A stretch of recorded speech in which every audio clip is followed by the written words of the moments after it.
Good evening and thanks for watching News 5 on your Sunday. I'm Andy Cohen, and we begin with our State of Growth series focusing on housing specifically tonight.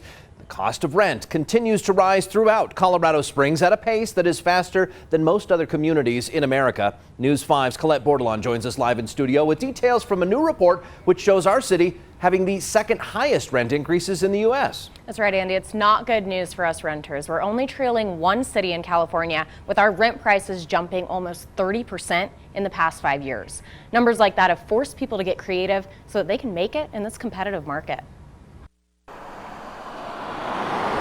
In this home, it's tough in Colorado Springs, and you're really at the mercy of those you're renting from. Angie White and her family got creative to help their friends who had just had a baby. 5-bedroom home, and we pay $14.25, but down here in Widefield, two families sharing the home. Both the teenagers are upstairs and they share a bathroom. We couldn't possibly be up north. The rents are way too high even for us together. Rental data compiled by apartmentlist.com ranks Colorado Springs in the number 2 spot of cities with the fastest rent growth in the last 5 years. Not surprised.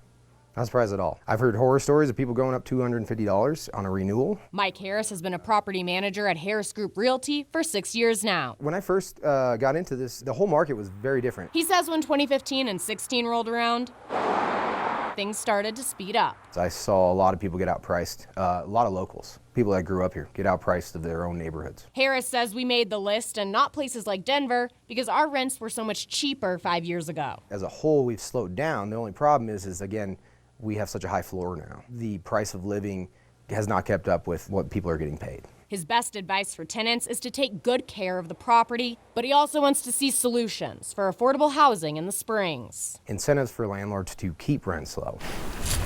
For White, she hopes the time spent sharing a home eventually leads to them having the money to own one. I don't see the rents coming down anytime soon.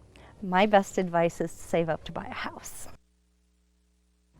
Harris does have a word of caution about this data. They pull from public records and it tends to describe general trends as opposed to prices in specific neighborhoods. Always watching out for you, Colorado Springs. Colette Bordelon, News 5.